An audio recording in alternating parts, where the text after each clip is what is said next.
जय Hind friends, welcome to my channel education centre 21। आज हम इस वीडियो में कक्षा 9 वालों के लिए संस्कृत का मॉडल पेपर लेकर आए हैं और यह मॉडल पेपर यूपी बोर्ड ने जारी किया है। और जो आपका वार्षिक परीक्षा होगा एकदम इसी तरीके से संस्कृत का पेपर आपका पूछा जाएगा और हम इसका हल भी करवाएंगे। और देखिए, जो वैसे तो हमने सभी विषयों का बना दिया था, बस केवल यही संस्कृत का रह गया था, तो संस्कृत का भी हम बना रहे हैं और इसका हम हल भी करवाएंगे। तो बने रहिए वीडियो में। चलिए अब शुरू करते हैं। वैसे तो आप सभी लोग जानते हैं कि जो समय है 3 घंटे 15 मिनट है और पूर्णांक 70 है। कुछ निर्देश हैं जो कि पढ़ना बहुत ही आवश्यक है। निर्देश में क्या है कि प्रारंभ के 15 मिनट परीक्षार्थियों को प्रश्न पत्र पढ़ने के लिए निर्धारित हैं। यह प्रश्न पत्र 2 खंडों में भी विभाजित है, खंड आ तथा खंड बा। प्रश्न पत्र के खंड आ में बहुविकल्पीय प्रश्न है जिसमें से सही विकल्प का चयन कर उत्तर पुस्तिका में लिखा जाए, तथा खंड बा में वर्णनात्मक प्रश्न है। और चौथा है प्रत्येक प्रश्न के सम्मुख उनके निर्धारित अंक दिए गए हैं। चलिए अब खंड आ वस्तुनिष्ठ प्रश्नों पर चलते हैं।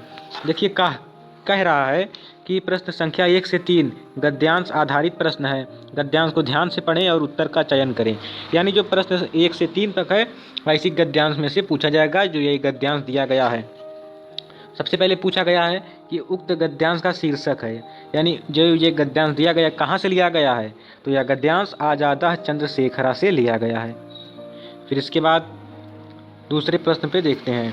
दूसरा प्रश्न क्या कहता है? दूसरा प्रश्न कहता है कि सीतारामा कम गृह निस्सारयामास, यानी सीताराम ने किसको घर से बाहर निकाल दिया। तो सीताराम जो थे वो चंद्रशेखर के पिता थे, तो उन्होंने चंद्रशेखर को घर से बाहर निकाला था।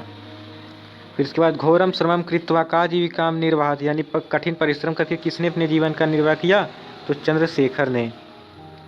देखिए हम इस पीडीएफ का लिंक डिस्क्रिप्शन में दे रहे हैं, आप वहां से इसे डाउनलोड भी कर सकते हैं। इसके बाद है रामस्य पितृभक्ति पाठ अयोध्या कांड के 18वें और 19वें सर्ग से संकलित है। इसके बाद है पांचवा प्रश्न क्या है कि स्त्रियो श्रियो गृहस्योक्ता सूक्ति पाठ से, यानी यह किस पाठ से लिया गया है। देखिए इसका मतलब होता है स्त्रिया श्रियो गृहस्योक्ता, मतलब स्त्री घर की लक्ष्मी होती हैं। तो अब स्त्री घर की लक्ष्मी, देखिए ये एक पाठ है नारी महिमा। अब जब नारी महिमा तो नारी के बारे में इसी पाठ में बताया गया, तो इसी पाठ से लिया गया है। अब इसके बाद है संप्राप्य भारतीय जन्म सत्कर्मसु परांग मुखा का अर्थ है। इसका अर्थ है कि भारतवर्ष में जन्म लेकर शुभ कार्यों से विमुख रहता है। फिर उसके बाद श्लोक के आधार पर शुद्ध पंक्ति का चयन कीजिए। तो ये घा वाला सही है, जो है सुलभा पुरुषा राजान सततम प्रियवादिना। फिर इसके बाद 8वां जनकस्य होता का आसीत, जनकस्य होता अस्वलः आसीत, जनकस्य होता अस्वलः आसीत। इसके बाद वायुकुत्रा अंतरिक्ष लोकेशु, और समागतः का अर्थ है, यानी समागता का क्या अर्थ है, तो समागता का हम संधि विच्छेद करते हैं तो होगा सम धन आगता, यानी साथ आए हुए, इसका अर्थ है। फिर इसके बाद 11वां प्रश्न क्या है कि माहेश्वर सूत्रों की संख्या है। माहेश्वर सूत्रों की संख्या 14 है। देखिए जो ये मैं जहाँ पर ये वीडियो बना रहा हूँ ये रोड के किनारे, तो गाड़ी आ जा रही है, तो इससे थोड़ी सी प्रॉब्लम हो सकती है, लेकिन फिर भी हम कोशिश करेंगे कि वॉइस क्लियर जाए। 12वां है कंठ से उच्चरित वर्ण है। कंठ से उच्चरित वर्ण है आ का खा गा। इसका सूत्र होता है कंठ वाला कि अकुह विसर्जनीय, तो इसी से हम कंठ को याद करते हैं कि कंठ से कौन कौन बोला जाता है। इसके बाद अंतस्थ व्यंजन है। अंतस्थ व्यंजन है या रा ला वा। फिर इसके बाद भानुदया का संधि विच्छेद है भानुधन उदया। रमाया पद, रमा शब्द के किस विभक्ति और वचन का रूप है, तो यह षष्ठी एक वचन है। फिर इसके बाद पट धातु का लंग लकार मध्यम पुरुष एक वचन है अपठः। पादेन खंजा का समस्त पद है पाद खंजाह, पाद खंजाह। 18वां प्रश्न कहता है कि रामाय पठनम रोचते रेखांकित पद में कारक, यानी कारक पूछ रहा है, तो कारक ये संप्रदान कारक है। अनुधन भवति का अर्थ होता है अनुभव करता है। गच्छति पद में निर उपसर्ग लगाने पर हो जाएगा निर्गच्छति, जो कि ये गा वाला सही है। यही आप, तो इस तरीके से हमने 20 बहुविकल्पीय प्रश्नों को किया है। देखिए जितने भी आपका पेपर होगा सबका 20 बहुविकल्पीय प्रश्न होगा। चलिए इसके बाद देखते हैं। इसके बाद खंडवा वर्णनात्मक प्रश्न है। देखिए 2 ये गद्यांश दिया है, इसका हिंदी में अनुवाद करना है।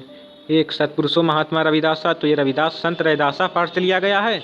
और दूसरा गंगाया न केवलम भारतवर्ष से, तो ये गंगा वाले पार्ट से लिया गया है।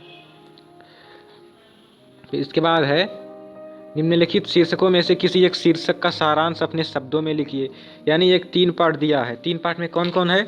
एक आदि कवि वाल्मीकि है, परमवीरा अब्दुल हमीदा है और भारतीय संविधान निर्माता डॉक्टर भीमराव रामजी अम्बेडकर। यानी यही 3 पार्ट है। इन्हीं 3 पार्ट का आपका सारांश लिख देना है। फिर इसके बाद 2 श्लोक दिया गया है, दोनों में से किसी का हिंदी में व्याख्या कर देना है। इसके बाद एक सूक्ति दी गई, निम्नलिखित सूक्ति में से किसी एक सूक्ति की हिंदी में व्याख्या कीजिए। देखिए ये जो खा वाला सूक्ति है, खा वाला सूक्ति का अर्थ होता है यत्र नार्यस्तु पूज्यन्ते रमन्ते तत्र देवता, यानी जहाँ पर नारियों की पूजा होती है वहाँ पर देवता निवास करते हैं, यही इसका अर्थ है। फिर उसके बाद है 5वां, निम्नलिखित में से किसी एक श्लोक का अर्थ संस्कृत में लिखिए। तो आप वो कर सकते हैं। गार्गी याज्ञवल्क्य संवाद के आधार पर गार्गी का चरित्र चित्रण। निम्नलिखित शब्द में से किसी एक का संधि विधायक सूत्र। संधि विधायक सूत्र देखिए प्रत्येकम यानी प्रतिधन एकम, तो ये हो गई संधि। और प्रतिधन एकम यानी आ धन ई बराबर ए, तो ये हो गई दीर्घ संधि। गुण संधि। 8वां प्रश्न है निम्नलिखित शब्दों में से किसी एक का पंचमी एक वचन लिखिए। तो राम का पंचमी एक वचन होगा रामात। क्या हो जाएगा? रामात। 9वां है कि निम्नलिखित पदों में से किसी एक का पुरुष लिखना है। तो भविष्यति प्रथम पुरुष है, पठेत प्रथम पुरुष है। फिर इसके बाद निम्नलिखित पदों में से किसी एक का समास विग्रह कीजिए। ये जो राजपुरुषा है, राजपुरुषा का हो जाएगा राज्ञा पुरुषा।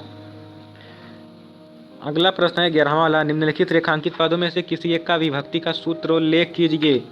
12वां प्रश्न है निम्नलिखित वाक्यों में से किन्हीं 3 वाक्यों का संस्कृत में अनुवाद कीजिए। तो संस्कृत में अनुवाद पहले का, वह पुस्तक पढ़ता है, इसका हो जाएगा सा पुस्तकम पठति। दूसरा होता है मैं विद्यालय जाऊंगा, तो अहम विद्यालयम गमिष्यामि। फिर आखिरी वाला यानी अंगा वाला है बालक फल खाता है, तो बालकम फलम खादति। इस तरीके से 3 होगा। इसके बाद 13 प्रश्न, 13 नंबर, और यही शुल्क जमा करने हेतु पिता से रुपए भेजने के लिए दिए गए पत्र में रिक्त स्थानों की पूर्ति दिए गए शब्द मंजूषा से कीजिए। यानी जो ये वो दिया है, अब हमें इसी में से खोज के यहीं पर भरना है। तो देखिए क्या कहता है सबसे पहला है कि पूजनीय पितृचरण सादरम नमामि, सा कुशलो अहम कुशलम प्रार्थ्ये, सुभाषिता सावधानतया अध्ययनरता अस्मि। यानी इसमें जो है यही जो दिया गया, कौन दिया गया? रूप्यकाणी प्रणामा भवतः मई और मई जून। तो इसी में से आपको छांट कर इसमें लिखना है जहाँ पर ये सही पर होगा। तो आप ये कर सकते हैं।